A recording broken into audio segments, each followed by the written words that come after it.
l'affaire de l'abaya de la fin d'année dernière avait sérieusement fait monter les tensions et que son interdiction a suscité aussi, comme d'habitude, hein, comme tu expliquais Olivier, le coup de la victimisation. Mais il faut le dire, ça va peut-être fâcher certains, mais depuis le 7 octobre, on a aussi une flambée d'agressivité, de violence de la part de certains élèves. Et on va dire qu'on sent légèrement certains élèves à cran depuis quelques mois. Et la multiplication de ces actes, et je rappelle quand même que l'attentat d'Amiens s'est déroulé 4 jours après le pogrom du 7 octobre et qu'il y a un lien, puisqu'il lui-même a parlé de la Palestine, alors qu'il n'y avait pas d'offensive israélienne au moment où ce terroriste a été tué, notre collègue Dominique Bernard. Donc voilà, il se passe des choses, ça bouillonne, et le ministre de l'Intérieur en est bien conscient. Je crois que ça remonte très haut dans les ministères et qu'ils sentent bien que ça chauffe très fort. Et le mois qui va s'ouvrir va être compliqué. Oui, parce qu'il y a ce que tu veux dire, le mois qui va s'ouvrir, c'est-à-dire il y a le Ramadan qui va arriver. Éventuellement, bien sûr. Mais du coup, comment faire baisser cette tension? Comment protéger les enseignants? Comment sanctuariser de nouveau, parce que c'est le terme à la mode, hein, sanctuariser l'école. Ouais. Les sanctions.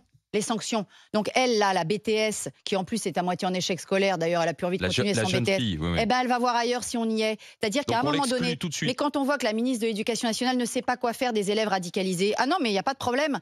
Nous, les profs et les chefs d'établissement, on sait quoi en faire. On ne les veut plus parmi nos élèves parce qu'ils mettent en danger les autres élèves, ils mettent en danger l'institution. Je suis désolée, à un moment donné, il y a des gens, ils n'ont pas leur place, ils ne partagent pas les valeurs. Leur objectif de vie, c'est absolument pas de recevoir des enseignements scientifiques dans lesquels on essaie de penser par soi-même et d'apprendre le libre arbitre. Je suis désolée, ils n'ont pas leur place là. Il faut créer des institutions ou des endroits où on va leur mettre les idées en place. Et si on peut pas, au revoir. Voilà. Didier Giraud.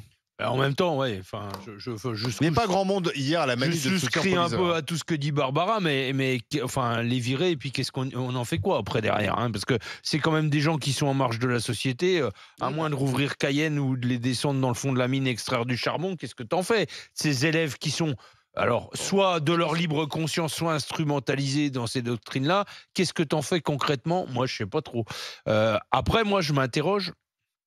Est-ce que du coup, alors je vais mettre ensemble les profs et les proviseurs là, est-ce que c'est pas aussi une profession qui est un peu surexposée aux méfaits des réseaux sociaux, quoi? En dehors du fond des problèmes, est-ce que les réseaux sociaux sont pas devenus un vrai amplificateur de toutes ces haines, de toutes ces violences, et est-ce que c'est pas trop facile aujourd'hui d'aller mentir sur les réseaux sociaux et de monter ce genre d'affaires en épingle? Parce que, enfin, la première info qui a circulé autour de cette histoire-là, c'est quand même qu'un proviseur a frappé une jeune fille qui ne voulait pas retirer son voile. Ce qui est faux, on le sait maintenant. Bah oui, mais enfin, ça, moi, je l'ai écouté en boucle sur toutes les chaînes d'information continue. Et Didier... ça n'a pas été dit comme ça, pardon. Non, Didier... Ah si, Olivier. Non, je te jure que... À BFM TV, ça n'a pas été raconté comme ça. Peut-être qu'à BFM, je ne regarde pas BFM TV. Tu dis toutes les chaînes info. Toutes les chaînes info. Je l'ai écouté sur RMC, pendant les bulletins de jour RMC. Non, mais ce que je veux dire... Non, mais il faut faire attention. Non, mais dans l'immédiateté... Amalgame, attention. Ben, écoute, dans l'immédiateté de l'info, tout le monde a dit qu'il avait frappé. Non, c'est elle qui l'a accusé. Non. D'accord, elle l'accuse d'avoir frappé. Bah, oui, elle l'accuse. Sauf que les réseaux sociaux, ils ont repris quoi? Alors, sur les réseaux sociaux... La caisse de résonance, elle dit quoi concrètement?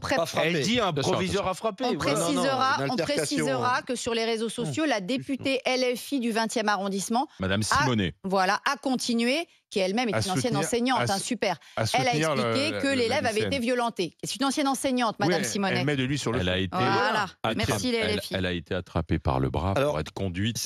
Alors là, le nombre d'élèves que j'ai attrapés par le bras ou la capuche, je vais te dire. Pas en même temps. C'est toujours compliqué la question des ados, parce que, alors là, en l'occurrence, c'est une jeune adulte, donc c'est un peu différent, mais la question des ados est toujours compliquée parce qu'on ne sait pas s'ils sont dans une véritable idéologie ou s'ils sont dans une provocation. On a eu, avant ces histoires, des tas de gamins qui ont été dans des provoques de tous les genres, et à chaque fois, ça a créé des conflits, des renvois, etc. Moi, je suis assez d'accord que si des gens sont dans une idéologie qui porte en soi du danger, du risque pour les autres, ils n'ont rien à faire à l'école et au collège. Je veux dire, ils mettent en danger les autres. Après, je pense qu'il y a des tas d'ados qui ne sont pas du tout dans ce type-là, mais qui vont effectivement et qui vont être dans cette provocation pour effectivement dire on est maltraité, on est dans un pays qui n'accepte pas une vision différente. Et donc ça c'est clair. Mais maintenant il faut essayer de calmer les choses au lieu de les envenimer en permanence en faisant monter la haine d'un côté comme de l'autre. Moi je pense que il y a des protocoles on appelle les parents, on discute avec eux, on règle les choses de façon normale dans un bureau avec le prof qui a été avec le proviseur, avec les parents, avec éventuellement un médiateur. On voit comment on peut régler les choses. Enfin, je veux dire, ça arrive souvent, et très souvent, on essaie de les régler de cette façon-là. Barbara, tu es d'accord avec moi? Ça se règle de cette façon-là. Donc, faut essayer. Après, le dérapage sur les réseaux, il est systématique. Alors, le dérapage sur les réseaux, mais je veux dire, le dérapage sur les réseaux, il est pour tout.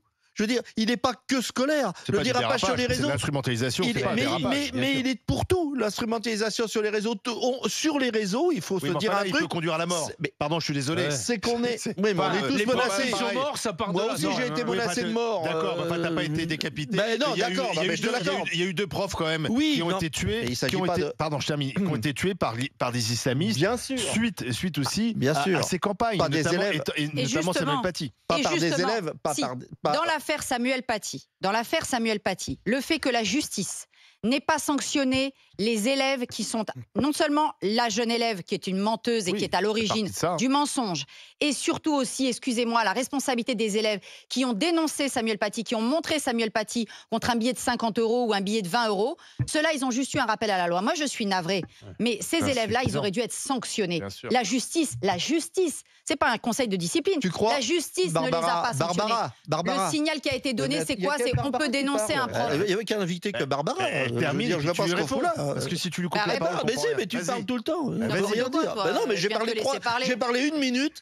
Si tu veux qu'on compare les temps de parole. Faire du temps là. Vas-y. Et moi je pense pas. Alors précisément, je pense pas que concernant l'adolescence, ça ait le moindre impact. Le fait qu'on ait puni des élèves ou pas puni, ça n'a pas de répercussions sur les autres. Je vais te dire, ils s'en foutent. C'est le moment qui est vécu, c'est un moment au moment où on vit les choses quand on est ado, on ne réfléchit pas du tout, ni au risque qu'on prend. D'ailleurs, ça va très loin. Moi, j'avais dit qu'ils étaient prêts pendant les émeutes, des ados étaient prêts à mourir. Ils s'en foutent. Donc, je veux dire, on n'est même plus dans le fait d'avoir peur de ceci, de cela. Les ados, ils passent à l'acte sur la seconde, sans projeter sur ce qui va leur arriver ou ce qui arrive aux autres. C'est pas des adultes, c'est pas des gens de 20 ans, c'est des gens qui ont 14, 15 ans. Derrière les ados, il y a des parents. Voilà, mais là, et à un moment donné, ne pas sanctionner les ados, c'est envoyer le signal aux parents que c'est pas grave. Alors mais c'est pour ça que je disais tout à l'heure que avec les ados, c'est compliqué parce qu'on sait jamais si c'est de la provoque pour provoquer l'établissement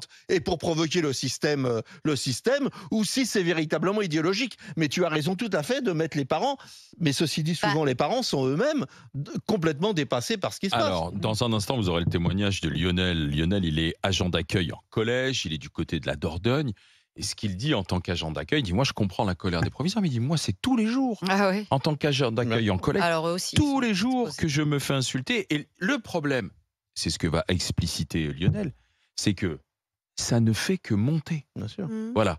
Et donc la question qu'on se pose aujourd'hui dans les GG, c'est proviseur, métier à risque, enseignant, métier à risque, agent d'accueil en collège, métier à risque, c'est comment est-ce qu'on désamorce tout ça? Comment est-ce qu'on fait baisser justement cette tension et qu'on refait de l'école simplement, et je reprends l'expression, le fameux sanctuaire souhaité par le ministre de l'Éducation nationale. C'est au 32-16 que ça se passe, à tout de suite. RMC, jusqu'à midi. Les grandes gueules.